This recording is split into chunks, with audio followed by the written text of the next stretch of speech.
Hey, and welcome back. If you keep breaking the same promises to yourself, the diet, the budget, the boundary, you are not weak. You're not lazy. You're definitely not unmotivated. You work harder than most people we know, right? You are in survival mode. And today I'm going to show you exactly what that means inside your nervous system, why willpower has nothing to do with this, and what actually creates lasting change in 2026. I know that you want this year to be your year, so let's get into it. Before we talk about food, money, or relationships, you need to understand why you reach for anything that gives you a quick relief.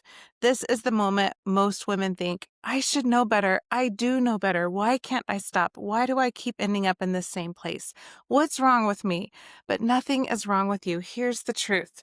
From the time you were young, your nervous system learned that when you felt overwhelmed, when you felt scared or criticized, lonely or unsafe, you needed something fast to cope. Maybe you didn't have the emotional support you needed, or maybe your feelings were dismissed. It could be that expressing your needs wasn't safe, or the environment was just unpredictable, so you could never really fully relax. Your nervous system did what all nervous systems do. It found the quickest available way to reduce the feeling of threat. And whatever worked in that moment, it memorized. If sugar worked, it memorized sugar. If shutting down worked, it memorized shutting down. Perfection, overthinking, people-pleasing, spending, numbing out. If it helped you feel even slightly safer, your body locked it in, like, okay, this is what we do. Not consciously, this is biological in your body. Listen, emotional, mental, and physical safety are not nice to have. They are biological survival needs. They're hardwired into us. Your nervous system has one job, and that's to keep you alive and safe. So the moment it senses pressure, conflict, rejection, the moment it senses uncertainty, criticism, loneliness, internal overwhelm, if it feels overwhelmed by these things, then it flips into protection mode. And when your nervous system sends the alert to your brain does three things instantly. Number one, it shuts down your prefrontal cortex, the part responsible for willpower, logic, discipline, decision making. It activates your limbic system, the survival emotional part of your brain. And then it pushes you towards the fastest source of dopamine or relief, the memorized pattern or substance that has worked in the past.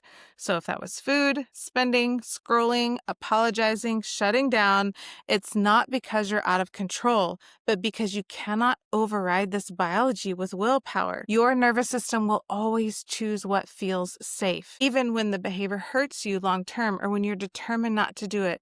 This is absolutely fixable when you understand how to communicate with the nervous system so it can learn new strategies and coping go-tos when feeling stress and overwhelm. All right, so now that you kind of understand the mechanism and what's happening behind the scenes, I want to look at how it plays out in real life before we get into how to actually fix it. Let's say you've had a stressful day, nothing catastrophic, just a heavy day. Your nervous system registers this load before your mind does, so you start craving something sweet. This isn't random. This is your brain reaching for dopamine to turn down the internal alarm. It's feeling the stress rise. You resist. You distract yourself. You feel proud. You're drinking your water. You're doing the things, but the alarm is still kind of slowly going off in the background. Then let's say something else happens, like you get a sharp email from your boss, or you have a tense interaction with your partner or child. Maybe there's a moment where you feel like a failure.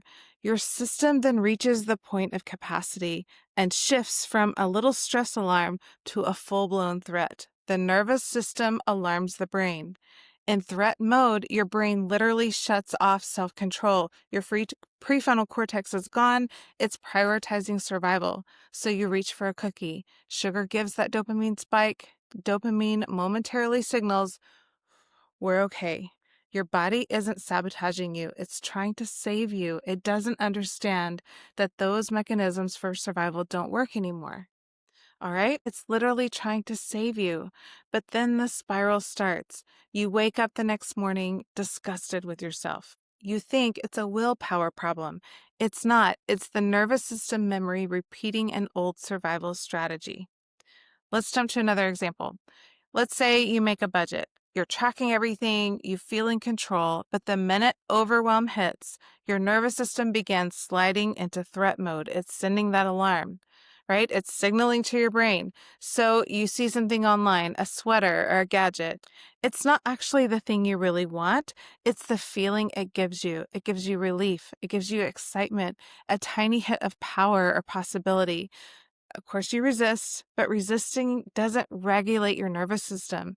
So then when something else happens, you get in a fight, you have a lonely evening, you feel rejection in some way, your brain's impulse control shuts off and the dopamine drive kicks in. So you buy it, not because you're irresponsible, but because your nervous system learned that spending gives temporary relief or regulation. Your body hasn't yet learned another way.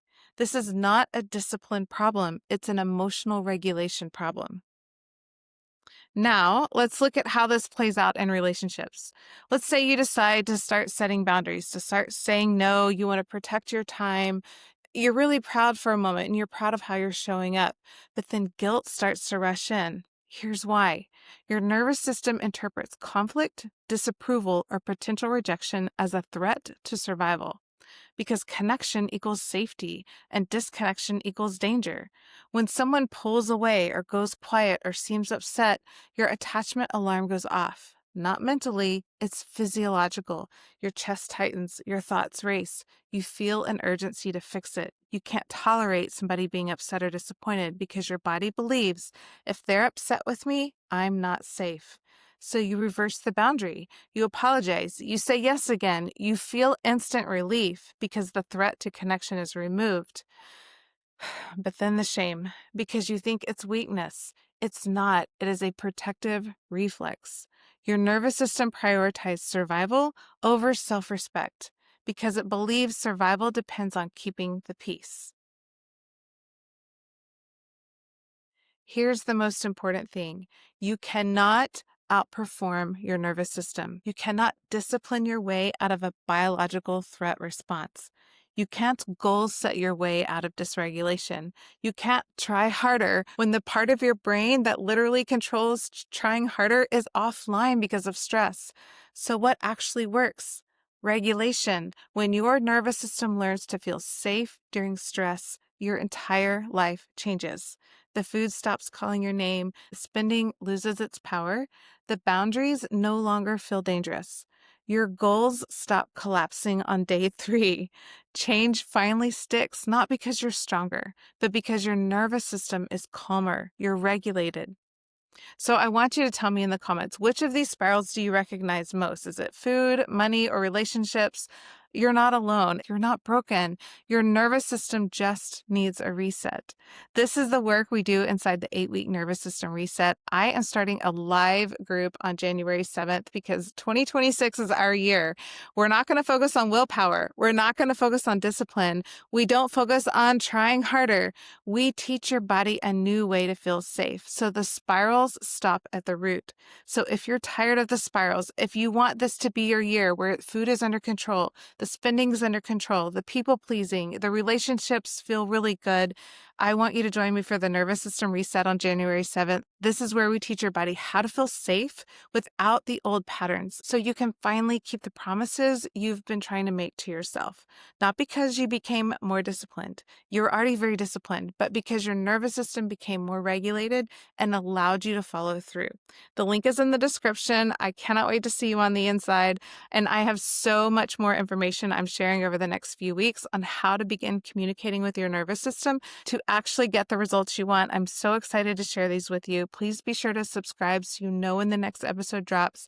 And I would love for you to like this video if you found it helpful. This is the best way to get this information into the hands of people who need it most. All right, I will see you in the next episode.